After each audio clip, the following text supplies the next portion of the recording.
ọmọ Yorùbá bẹ́ẹ̀ bá ń gbọ́ pé kélépe kèlèpé kélépe arúgbó jẹ gbèsè ta ni ó san ẹ tí ì gbọ́ nǹkan kan ẹ dákun bá a bá sọ fún wa wípé kò sí ohun tó ń pè ní Nàìjíríà mọ́ àwọn kan á tún máa bu wa èmi á máa sọ ọ́ ẹ gbọ́ ṣé ẹ tí ì wo fídíò mi tí mo ṣe ní channel mi kejì níbi tí àwọn agbésùmọ̀mí ti kọ lẹ́tà sí Aláàfin tìlú Ọ̀yọ́ ẹ gbọ́ ibẹ̀ kọ́ mò ń lọ lórí ìkànnì eléyìí mò ń sọ̀rọ̀ nípa àrà tí àwọn agbésùmọ̀mí ń dá lọ́wọ́lọ́wọ́ báyìí ẹ má jẹ́ tẹ̀yìn ọmọ Yorùbá tí wọ́n bá ní òtí ìdógún ẹ̀jẹ̀ àgbà pé ìdógún àmọ́ ń bọ̀ díẹ̀díẹ̀ ẹ̀yin àgbàlẹ̀ ti sọ pé ó ń bọ̀ àwọn làádẹ́ẹ̀dẹ́ àwọn kọ́ làádẹ́ẹ̀dẹ́ léyìí o ojú làámùtò bí bẹ́ẹ̀ kọ́ wọ́n lè gbẹ̀yìn kí wọ́n gbèrú lówà rẹ̀ ẹ gbọ́ mi ọmọ Yorùbá àtàtà bí mo ṣe ń bá yín sọ̀rọ̀ yìí ohun tó fa tó tónu ẹ máa wo fídíò ẹ̀ àwọn agbésùmọ̀mí bẹ́ẹ̀ ni àwọn báńdíìtì wọ́n ti pe press conference bẹ́ẹ̀ ni tí wọ́n pe àgbájọpọ̀ àwọn press NTA ni o kìnìkan ni o ẹgbà ni o àwo ni o tó o bá ti jẹ́ ní iṣẹ́ oníròyìn wọ́n ní welcome pé kẹ́ ẹ máa bọ̀ kódà fídíò ẹ̀ wà bí gbogbo àwọn tó láyà tí wọ́n lè lọ torí pé wọ́n ti fún wọn ní àrídájú wípé tó bẹ́ẹ̀ bá wá ìgbìmì kan ò ní mìíyẹn tẹ́ fi wá tẹ́ fi lọ bẹ́ẹ̀ ló sì rí gẹ́dẹ́ gbìmì kan ò mì wọ́n ni wọ́n lọ wọ́n bọ̀ kí ni wọ́n sọ níbẹ̀ gbogbo ẹ̀ lẹ máa tó wò nínú fídíò tí mò ń gbé bọ̀ yìí àmọ́ ẹ̀yin ọmọ Yorùbá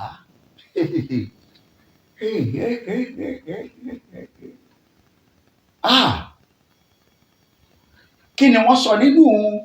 ìpàdé wọn wọ́n jẹ́ kó yé wa ẹ jẹ́ n kọ́kọ́ fún yín díẹ̀ kẹ́ tó lọ wò nínú fídíò tí ń bọ̀ torí pé ó gùn nínú ọ̀rọ̀ táwọn sọ ṣùgbọ́n àti gé sí kékeré kẹ́yìn ó lè gbọ́ àwọn ará díẹ̀ tá a gé kù ń bẹ̀ ẹ jẹ́ kémi sáré jù sí ní díẹ̀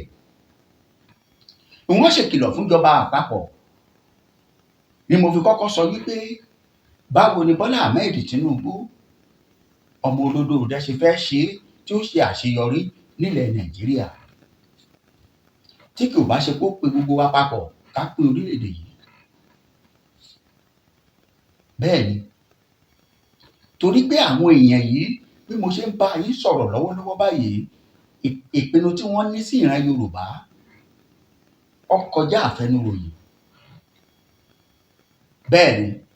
bẹ́ẹ̀ bá tí ì gbọ́ ebe ẹ rí commissioner of police area commander Ọ̀yọ́ àrà tó lóun dá nínú igbó tó wà nílùú Ọ̀yọ́ rìsáàfù nínú rìsáàfù bíi oríṣi mẹ́ta tó wà lọ́yọ̀ọ́ ẹyọ kan náà ni wọ́n wọ̀ ohun ètí ìwọ̀ yòókù tán o tí wọ́n ti rí àmì àwa sì ti sọ fún wọn tẹ́lẹ̀ nínú press conference tí wọ́n pè yìí wọ́n ti sọ mbẹ̀ pé kété táwọn bá kú ní north south west lókùn bẹ́ẹ̀ àwọn ó sì yára wọn sí méjì àwọn kan lọ sí south south yẹn nílẹ̀ Yíbò ní ọ̀kẹ́ ẹ̀kan mi àwọn yẹn tẹ́lẹ̀tẹ́lẹ̀ adìílẹ̀ ogun tó dé làwọn ṣùgbọ́n ìran Yorùbá níbo la fẹ́ ságbà bó bá délẹ̀ ẹ gbọ́ mi ẹ dákun ṣé àwọn ọba bí ọba Ọlọ́fà tìlú Ọ̀fà nígbà tá à ń sọ pé wọ́n ń pa àwọn èèyàn nípínlẹ̀ Kwara tó ṣẹ̀ṣẹ̀ ń dé ẹnìkan ládé gẹ́gẹ́ tó sọ ọ́ di ọmọ ìlú lẹ́ni tí ò lẹ́tọ̀ọ́ láti jẹ́ ọmọ ìlú ṣẹ́yìn lẹ́ lọ sáré bá lẹ́ sọ pé kábíyèsí mo dé o tẹ́ ẹ̀ ní jẹ̀kọ́ tó léegun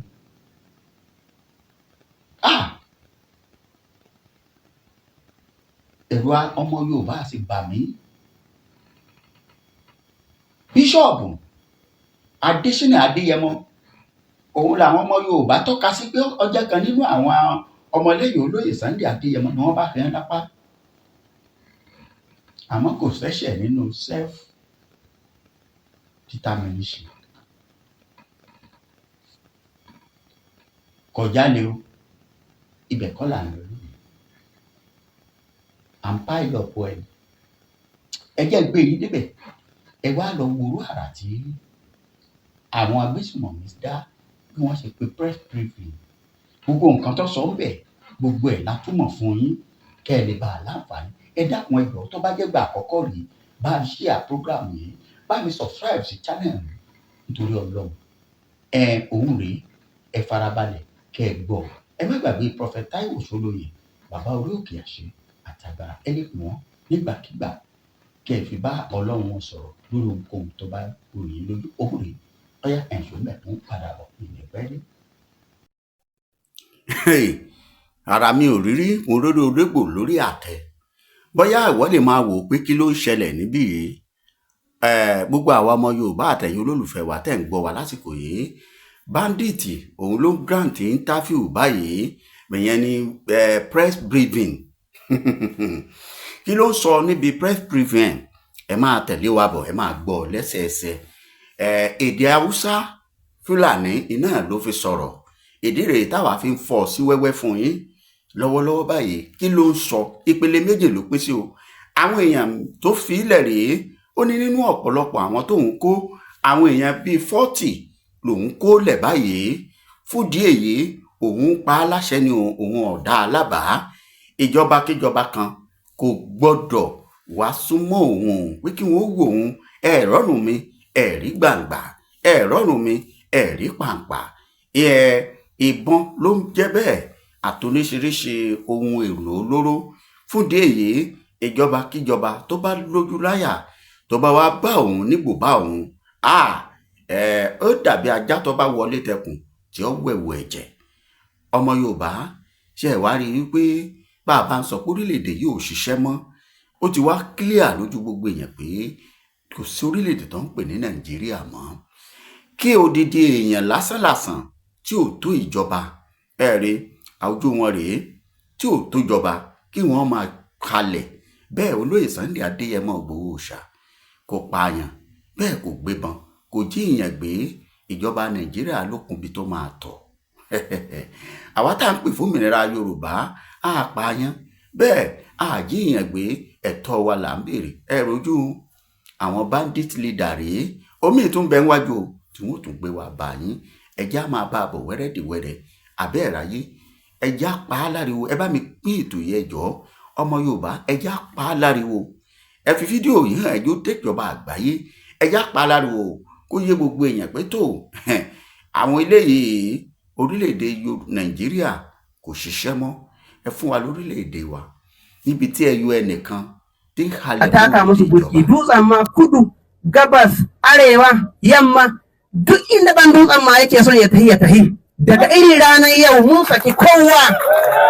sata dutsen ma local government daga rana irin ta yau muna ranar Lahadi an rufe rigidi gib mun rufe rigidi gib mun sa kwato mun kulle mabudin ma mun yadda shi ya bi ruwa mutanen da ke fama da tashe-tashe hankula yau kowa iya je shi wandon shi ya jefa nesa ya kwanta ya yi bacci yadda yake so insha Allah kai ya koron kwakwam daga yau an daina insha Allah kuma abunda muke so kuma ẹ rí ẹ̀yin èèyàn wa ẹ rújú ayé ẹ̀bẹ̀ ráyé ẹ bá gbọ́ nǹkan tó sọ díẹ̀ nínú èyí tí ìtumọ̀ tán fún wa ni wípé òun ti ń ṣetán lókè ọya báyìí òun lọ sílẹ̀ Yorùbá àtàwọn ìlú tó kù àwọn aráàlú rẹ̀ inú wọn dùn wípé tó wọn tún fi àdúrà sí pé orí ọba àlọ yóò sì ṣàṣeyege ẹgbọ́n ṣé yóò ṣàṣeyege nílẹ̀ Yorùbá àbí ò ní ṣàṣeyege ó kùn sọ́wọ́ yín ó kùn sọ́wọ́ èmi ó kùn sọ́wọ́ gbogbo àwọn lọ́balọ́ba ilẹ̀ Yorùbá àtàwọn alágbára tó ń bẹ ilẹ̀ Yorùbá ẹ dákun ẹ má má sùn arákùnrin yìí ó pe press briefing. mo pa ní àṣẹ gbogbo ọ̀dájú ogun tó sọ pé òrìè rí ọ̀nà àbáyọ iná Ọlọ́run máa jó wọn dànù Olúwa rán mi sí gbogbo ẹ̀yin ènìyàn tẹ́ ẹ gbọ́ mi. ó pẹ́ tí àná ti lọ sí Ṣírò ṣùgbọ́n lọ́jọ́ kan Adánà ló ogun wo lẹ́yìn náà ń là kọjá tó dàbí pé tí ń gbàdúrà tí ò sí ọ̀nà àbáyọ? ṣé ní ìlú tẹ́ wà ní òkè òkun, ṣé ní Nàìjíríà ni, ṣé lórí iṣẹ́ ni, lórí ọmọ ni, ohun gbogbo lórí ìgbéyàwó ni, ohun gbogbo tẹ́ ń là kọjá tó dàbí ogun, ẹ jẹ́ a jọ gbàdúrà, ẹ jẹ́ a jọ wá ojú Olúwa. kò sí tọ́lọ́run ò lè ṣe, àbí téèyàn bá ti pàdé wòlíì tiẹ̀ òun ló máa dàbí pé kò sí ọ̀nà àbáyọ. Olúwa ló wá rán mi sí ọ wípé àkókò yín ti tó. ẹ̀rọ ìbánisọ̀rọ̀ tẹ́ fi pè mí láti jọ gbàdúrà papọ̀ kájọ wá ojú Olúwa, kájọ mọ àṣírí ogun eléyìí tó ń jà yín, òun náà ni +234 70 25 47 5427 lẹ́ẹ̀kan sí +234 70 25 47 5427. bẹ́ẹ̀ ṣe ń pè mí fún àdúrà lórúkọ Jésù, ẹ̀yin náà máa rí ìyanu tiyín. ẹ káàbọ̀ padà. ọmọ Yorùbá tá a bá rí ohun tó fẹ́ rú yín lójú, ẹ má jò ó rú yín lójú. àwọn lè rí yẹn, àwọn oníròyìn wà ń bẹ̀, kọ̀ǹdíṣàn tó fún oníròyìn òun ni wọ́n tẹ̀lé. ẹnìkan tí ẹ pè mí pé ṣé ẹ̀wọ̀ ọlọ́ni, mo ní irú wa kì í lọ rú ẹ, torí wọ́n mọ̀ pé lẹ́yìn Yorùbá nation náà ni, lẹ́yìn Odùduwà nation náà làwà.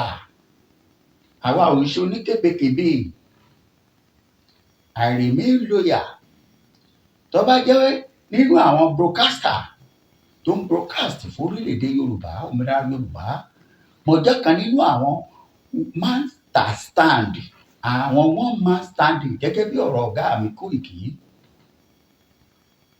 mo ṣetán àti dúró nípa òmìnira orílẹ̀-èdè Yorùbá. bẹ́ẹ̀ ni mo ṣetán àti sowọ́pọ̀ pẹ̀lú gbogbo ọba tí ń bẹ́lẹ̀ Yorùbá tó bá jọba olóòótọ́, gẹ́gẹ́ bí mo ṣe sowọ́pọ̀ pẹ̀lú bàbá wa Pòfẹ́sọ̀ Bánjí Akíntóyè, olóyè Sunday Adéyẹmọ, Kóìkì àti gbogbo àwọn àgbààgbà tó ń bẹ́lẹ̀, Ológunlolúwa àtàwọn màmá. torí kíni? ká lè bá orílẹ̀-èdè wa ni, ká bọ́ lóko ẹrú, ká kúrò lábẹ́ ìsìnrú Gàmbàrí. orílẹ̀-èdè tá a wà yìí, ẹ̀yà kò ṣọ́ṣẹlẹ̀ nígbà ayé Buhari. ohun tí mo fẹ́ kẹ́yìn èèyàn mọ̀ nìyí. ẹ má bínú pé mò ń làágùn, wọ́n múná lọ lójijì, a sì lè sáré lọ tẹ jẹnẹrétọ̀. ìlú tá a wà rèé.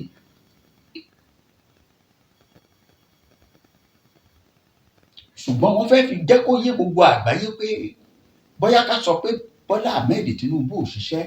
àbí kí ni ká ti pè é. ọmọ Yorùbá, ẹ bá ń pín ètò yìí, a tún pàdé láṣẹ Èdùmàrè. ó dàbọ̀.